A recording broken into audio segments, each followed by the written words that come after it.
Irena, welcome to my kitchen. Today we are going to be making Rocky Road Fudge, which is my favorite incarnation of our dark chocolate fudge recipe. You can find it in our book.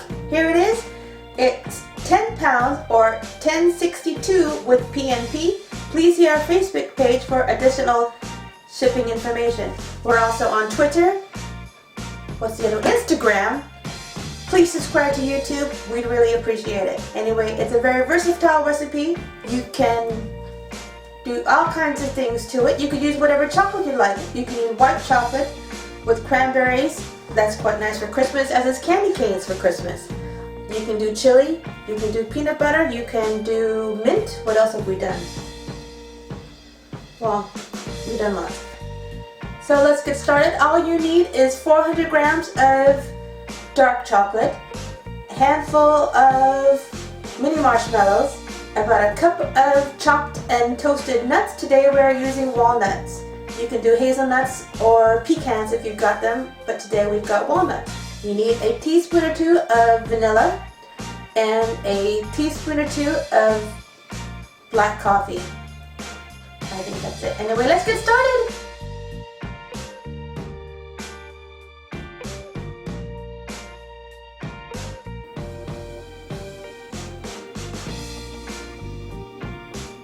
Obviously, buying pre-chopped nuts is a lot easier,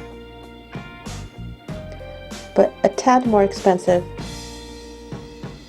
But hey ho.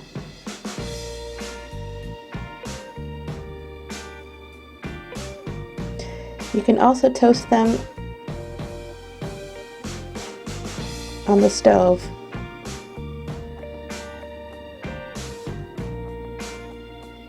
Actually, about 4 to 5 minutes.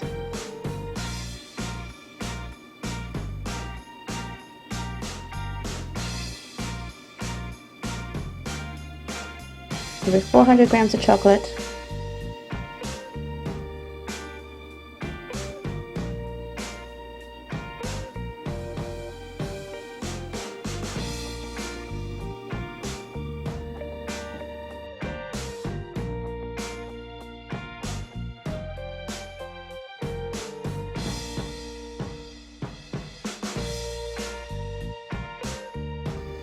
Close enough.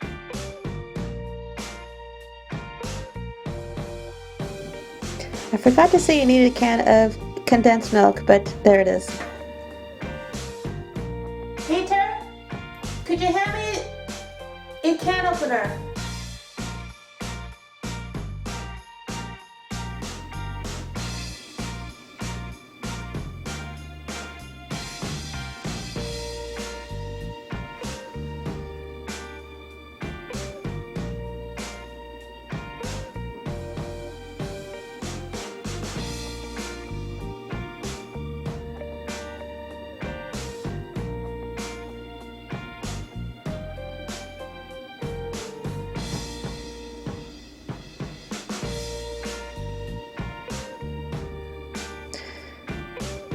Now put it on the stove and keep stirring, otherwise it'll burn at the bottom until it's all blended like that.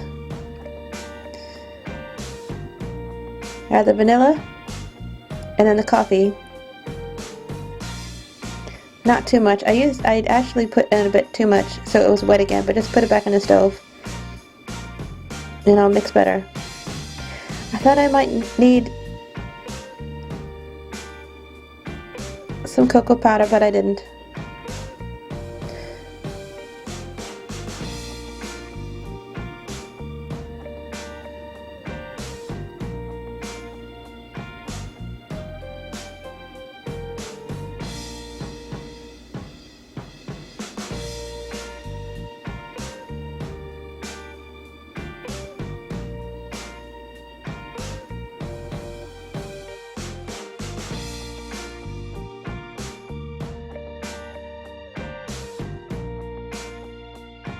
It's actually better to use wax paper, but my friend Lisa had it, so I thought I'd use tin foil. And I didn't use enough to cover the bottom of the pan.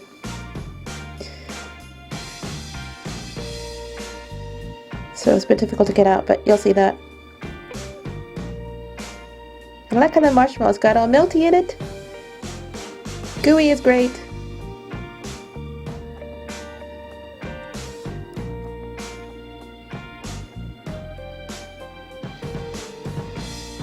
A few on the top.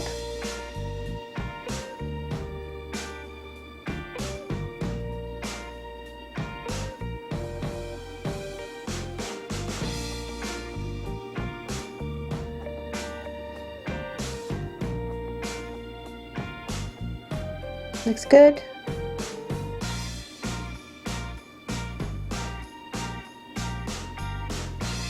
Now put it in the fridge for about 2 to 3 hours. Or if you're in a hurry, you can put it in the freezer. Remember, I didn't cover the bottom completely with tin foil, so it was hard to get out. So at least now we all know what not to do.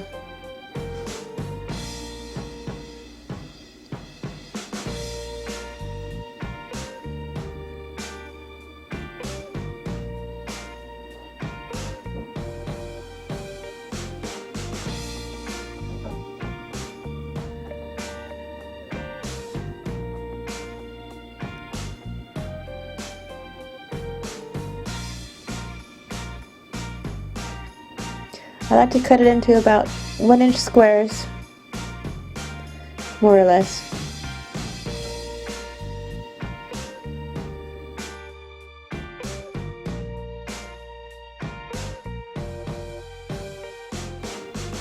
Your lovely plate.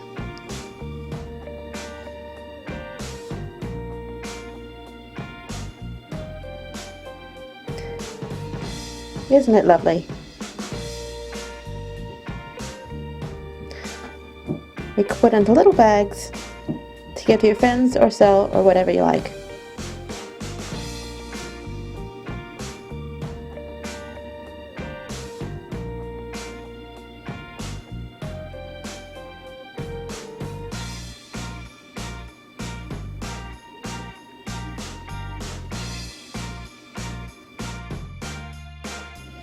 And there you have it. Hi! That's it. Hope you had fun watching and you can do this at home. Please find us again on Facebook, Twitter, and Instagram. Please subscribe to our YouTube channel and purchase our book. Thank you! Bye!